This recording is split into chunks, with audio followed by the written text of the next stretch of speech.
যিসকল শিৱসাগৰৰ শিক্ষক মানে একক বদলীকৰণৰ কাৰণে আবেদন কৰিছিল, শিৱসাগৰত শিক্ষক বেছি হৈ থকাৰ কাৰণে তেওঁলোকৰ বদলিটো নহ'ল। কিন্তু চৰকাৰে তেওঁলোককো এটা সুবিধা দিলে, যিহেতু তেওঁলোক 12 বছৰ ইতিমধ্যে অতিক্ৰম কৰিলে, যথেষ্ট কষ্ট কৰি তেওঁলোকে তেখেতসকলে ইয়াতে শিক্ষাদান দিলে। আমাৰ জুৰীয়া শিক্ষাখণ্ডতো তেওঁলোকে বহুত মানে হেৰি কৰিলে, আপোনাৰ ছাত্ৰ ছাত্ৰীসকলক বা শিক্ষক মানে বিদ্যালয়ৰ গোটেই হেৰিয়ে চেঞ্জ কৰি দিছিল। গতিকে তেওঁলোকৰ এই হেৰি যি তেওঁলোকৰ পাৰদৰ্শিতা, সেই পাৰদৰ্শিতাক আমি আজি কৃতজ্ঞতা জনাই আনুষ্ঠানিকভাৱে তেওঁলোকক বিদায় সম্বৰ্ধনা অনুষ্ঠান আয়োজন কৰি পেলাই তেখেতসকলক বিদায় দিলোঁ। পৰিতাপৰ বিষয়ে মানে তেখেতসকল মোৰ আজি লাষ্ট এই ট্ৰেন্সফাৰটোত শিৱসাগৰসকল 78 বিদায় লৈছে।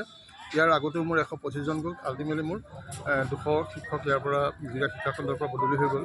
জিলা শিক্ষাখণ্ডৰ কাৰণে এটা বৰ নেতিবাচক কথা আহিল, যদিও এই শিক্ষকসকলে 12 বছৰে এই দুৰ্গম এলেকাত আহি পেলাই তেওঁলোকে যি মানে তেওঁলোকৰ যি সমল আমাৰ ছাত্ৰ ছাত্ৰীসকলৰ মাজত বিলালে বা ছাত্ৰ ছাত্ৰীসকলক তেওঁলোকে যি গুণগত শিক্ষা প্ৰদান কৰাৰ ক্ষেত্ৰত তেখেতসকলৰ যি মানে ব্যক্তিত্ব প্ৰদৰ্শন কৰিলে, তাৰ কাৰণে আজি ধন্যবাদ জনাই তেখেতসকলক মানে আনুষ্ঠানিকভাৱে এটা বিদায় সম্বৰ্ধনা অনুষ্ঠান আৰু চৰকাৰলৈ ধন্যবাদ জনাইছোঁ, যিহেতু তেখেতসকলে এখন ঘৰ এৰি 12 বছৰে আহি ইয়াতে কাম কৰাৰ পিছত তেওঁলোকক এই সকাহখন দিয়াৰ কাৰণে, যদিও বা শিক্ষাখণ্ডটোত কিছু শিক্ষকৰ এটা সমস্যা আহিব, তথাপিও তেওঁলোকৰ সমস্যাটো এটা যিটো সমস্যা আছিল, সেই সমস্যাটো নিৰাময় কৰাৰ কাৰণে চৰকাৰলৈ মই সুযোগতে ধন্যবাদ জ্ঞাপন কৰিছোঁ। স্কুলখিনি পৰিচালনা কৰাৰ অসুবিধা নহ'বনে?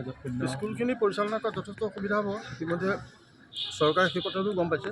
গতিকে চৰকাৰে নিশ্চয় ইয়াৰ ওপৰত কিবা বিশেষ গুৰুত্ব আৰোপ কৰিব বা বিভাগীয় ব্যৱস্থা গ্ৰহণ কৰিব, কাৰণ শিক্ষক নহ'লেতো স্কুল নচলে। গতিকে ইতিমধ্যে এতিয়া আমাৰ আকৌ ৰেচনেলাইজেশ্যন আৰম্ভ হ'ব। ৰেচনেলাইজেশ্যন আৰম্ভ হোৱাৰ লগে লগে য'ত শিক্ষক বেছি আছে তাত, য'ত শিক্ষক কম আছে তালৈ বদলি কৰিবই। গতিকে চৰকাৰে ৰেচনেলাইজেশ্যনটো ইমিডিয়েট কৰিবই, পূজাৰ পিছতে কৰাৰ কথা আছিল। পূজা আগতেই কৰিব বিচাৰিছিল, কিন্তু এই ট্ৰান্সফাৰটো পূজা আগত ওলোৱাৰ এটা সম্ভাৱনা থকাৰ কাৰণে ৰেচনেলাইজেশ্যন পিছুৱাই গ'ল। এতিয়া আমাৰ ৰেচনেলাইজেশ্যন কাম আৰম্ভ হ'ব। আমি মষ্ট প্ৰবেবলি এসপ্তাহৰ ভিতৰত আমি ৰেচনেলাইজেশ্যনৰ তথ্য পাতি জমা দিব লাগিব। গতিকে জুৰীয়া শিক্ষাখণ্ডত যদিও শিক্ষক কম হৈ আছে, চৰকাৰীভাৱে ৰেচনেলাইজেশ্যনৰ জৰিয়তে আহিব বুলি মই আশা প্ৰকাশ কৰিছোঁ। শূন্য স্কুলবিলাক এই বিগত এই চলিত দিনকেইটা কেনেকৈ চলিব? শূন্য স্কুলবিলাকত মই য'ত শিক্ষক বেছি আছে তাৰ পৰা এজন শিক্ষক দি হ'লেও মই স্কুলখন চলাব লাগিব। কিন্তু সমস্যাটো হৈছে এইটোৱে যে জুৰীয়াত শিক্ষকেই নাই। এতিয়া কোনোবা স্কুলৰ পৰা আনিবলৈও শিক্ষক যথেষ্ট কম আছে, তথাপিতো মই কিবা মিলাবলৈ অহাকালিৰ পৰা মই সেইখিনি তেনেকৈ কিবা, আজিও মই দুখন ছিংগুল স্কুল মানে 0 হৈ গৈছে। গতিকে সেই দুখন স্কুলৰ মই আজি এতিয়া এটা নিৰ্দেশনাৰ জৰিয়তে সেই দুখন স্কুল মই মানে ছিংগুল এজন শিক্ষক দি হ'লেও মই তাৎক্ষণিকভাৱে মই সিদ্ধান্ত এটা লৈছোঁ।